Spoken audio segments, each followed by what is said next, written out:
حضرات، پچھلے چند سالوں سے اور پچھلے چند مہینوں سے ہمارے شہر بنگلور میں انویسٹمنٹ کمپنیوں کا فتنہ شروع ہوا۔ اس فتنے نے ایک طرف قوم کو اگر سست، ناکارہ اور کاہل بنایا کہ کام کرنے والے ان کمپنیوں میں پیسہ لگا کے مست بیٹھے رہے، محنت کرنے کا جذبہ گیا، کام کرنے کا حوصلہ ختم ہوا، ان کمپنیوں کی وجہ سے سستی آئی، پوری قوم کاہل ہوئی، تو دوسری طرف ان کمپنیوں نے قوم کی معیشت کی کمر توڑ کے رکھ دی۔ انویسٹمنٹ کمپنی چلانا کوئی غلط بات نہیں، جائز ہے، شرط یہ ہے ایمانداری سے چلائی جائے، امانت داری سے چلائی جائے، اور سب سے بڑی بات یہ ہے شریعت کے اصولوں کے مطابق چلائی جائے۔ بزنس کے جو شرعی قوانین ہیں، تجارت کے جو شرعی قوانین ہیں، لین دین کے جو شرعی قوانین ہیں، جس میں انسان کے مال کی حرمت کا قدم قدم پہ لحاظ رکھا گیا ہے، ان شرعی اصولوں کی روشنی میں کوئی بھی کمپنی اگر کوئی چلاتا ہے تو صد مرحبا، بہت اچھی بات ہے۔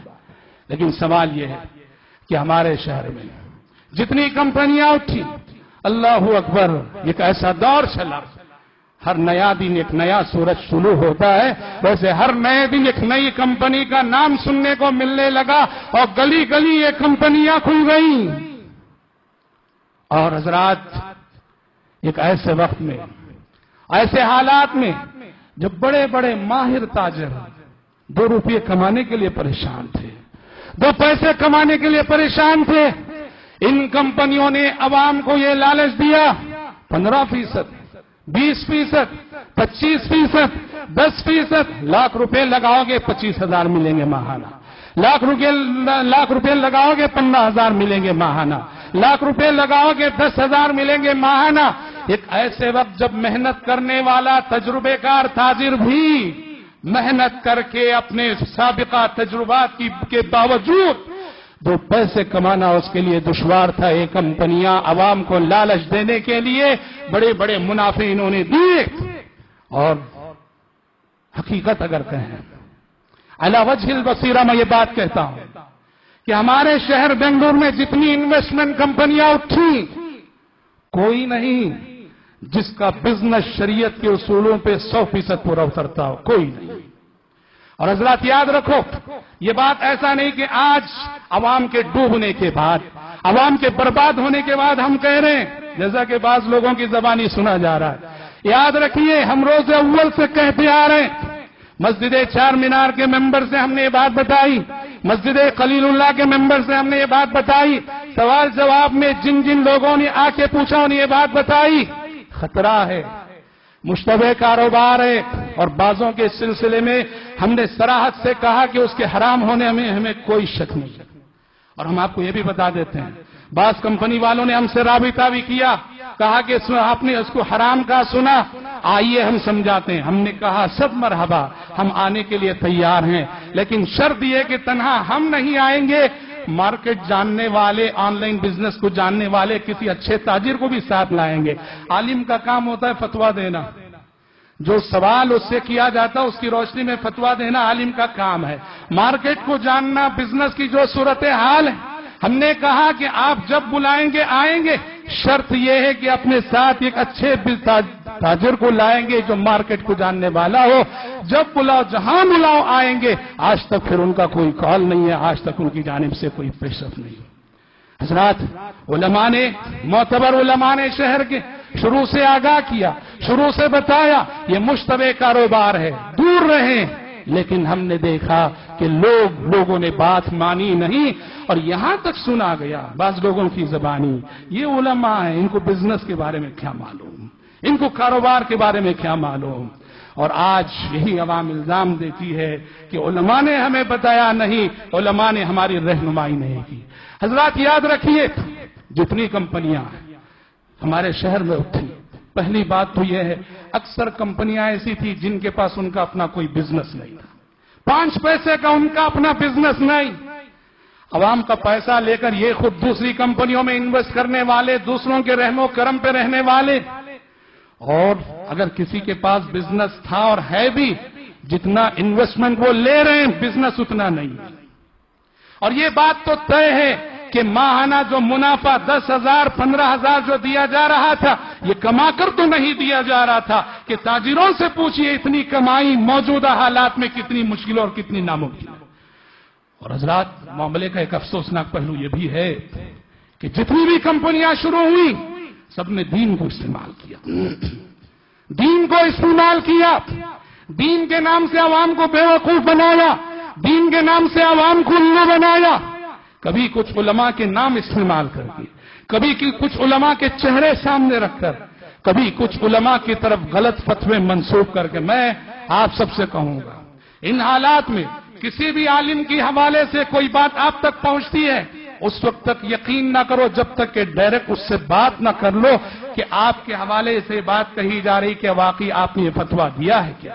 ہم نے دیکھا یہ کمپنی کے مالک، یہ کمپنی کے اونرز بڑی چالاکی سے علماء کے ناموں کو، علماء کے چہروں کو استعمال کر کے انہوں نے عوام کو الو بنایا. اور کوئی کہتا ہے کہ میں قوم کا درد لکھنے اٹھا ہوں، قوم کی غربت مجھ سے دیکھی نہیں جا رہی ہے، قوم کا ہمدرد بن کے اٹھا. اور کوئی کہتا ہے کہ سود کے فتنے سے بچانے کے لیے میں اٹھا ہوں. اور ایسا بناوٹی کردار، ایسا بناوٹی کردار، وہ کتنا بناوٹی کردار انہوں نے پیش کیا اس کا اندازہ آپ کو اس وقت لگے گا جب آپ اپنا پیسہ واپس لینے کے لیے جائیں گے. جس شخص نے آفس میں بیٹھ کر آپ کا استقبال کیا تھا، آپ کی تکریم کی تھی، آپ کو چائے پلائی تھی، جب آپ انویسٹ کرنے گئے تھے، جب پیسہ واپس لینے کے لیے جاؤ مہینے لگ جائیں گے، اس کا چہرہ آپ کو نہیں دکھے گا. بناوٹی کردار. اور افسوس تو اس بات پر ہے لوگ دیوانہ وار لپکے ان کمپنیوں کی طرف. افسوس ہے لوگوں نے جائز اور ناجائز نہیں دیکھا، حلال و حرام نہیں دیکھا، لوگوں نے بس یہ دیکھا کہ پرسنٹیج کتنا ہے. لوگوں نے بس اتنا دیکھا کہ پرسنٹیج کتنا ہے. اگر 10% کی جگہ لگائے تھے، کل کسی نے کہا کہ میں 15% دے رہا ہوں، یہاں سے نکال کے وہاں لگانا شروع کیا. ایک حرص تھی، ایک ہوس تھی. الہاکم التکاثر، الہاکم التکاثر حتی زرتم المقابر. اے انسانوں، تمہیں زیادتی کی طلب نے، حرص نے، ہوس نے آخرت سے غافل کر رکھا یہاں تک کہ تم قبرستان جا پہنچے.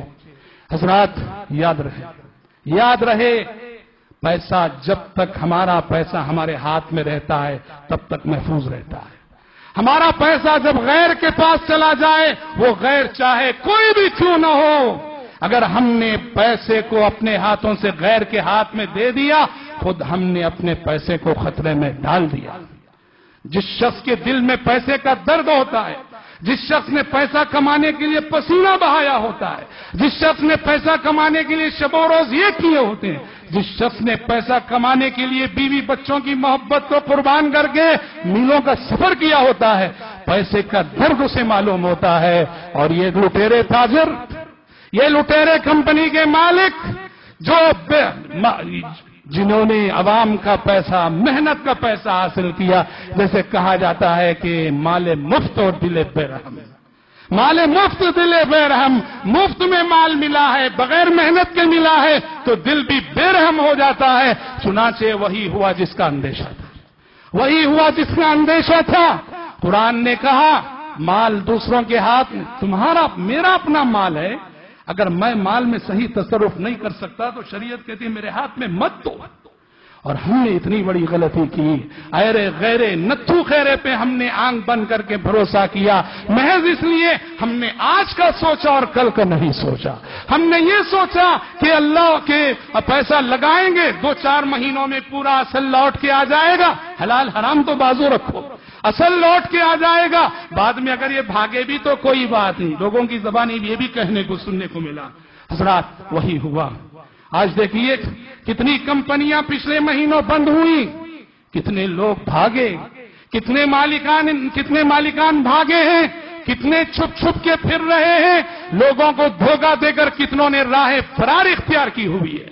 اور یاد رکھیے ایک عام سی بات ہے، عوام کا پیسہ لے لینا، ذرا دن پیسہ دینا اور اس کے بعد یہ دعویٰ کرنا کہ نقصان ہو گیا، نقصان ہو گیا.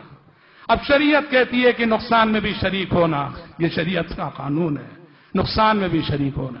یاد رکھیے یہ تو سچ ہے کہ کسی بھی کاروبار میں جب شریک ہوتے ہیں تو انویسٹرز کی ذمہ داری ہے، جیسے وہ منافع لیتے ہیں سامنے والے سے، اگر نقصان ہو جائے تو نقصان میں بھی شریک ہونا انویسٹرز کی ذمہ داری ہے۔ لیکن یاد رکھیے شریعت کے اس قانون کا ان کمپنیوں کے مالکوں نے غلط استعمال کیا ہے۔ ہر نقصان کا ذمہ دار انویسٹر نہیں ہوا کرتا ہے، ہر نقصان کا ذمہ دار انویسٹر نہیں ہوا کرتا ہے۔ میرے اندر پیسے کو سنبھالنے کی قابلیت نہیں، میرے اندر پیسے کو سنبھالنے کی استعداد نہیں، اور میں لوگوں سے پیسہ لیتا ہوں، یہاں جو بھی نقصان ہوگا میں ہی ذمہ دار ہوں۔ میرے اندر وہ کیپیسٹی نہ تھی، جتنا پیسہ میں سنبھال سکتا تھا میں نے اپنی حیثیت سے بڑھ کے پیسہ لے لیا، اتنا پیسہ میرے پاس آ گیا، کیسے میں اسے مینٹین کروں مجھے سمجھ میں نہیں آیا۔ جو صلاحیت کے میرے پاس نہ تھی، جو قابلیت کے میرے پاس نہ تھی، جو استعداد کے میرے پاس نہ تھی، کاروبار کیا چیز ہے میں جانتا نہ تھا، بیٹھ کے لالچ دے کے لوگوں کا پیسہ میں لیتا رہا اور نقصان کر لیا۔ اس نقصان کا ذمہ دار انویسٹر نہیں ہوتا ہے، اس نقصان کا ذمہ دار میں۔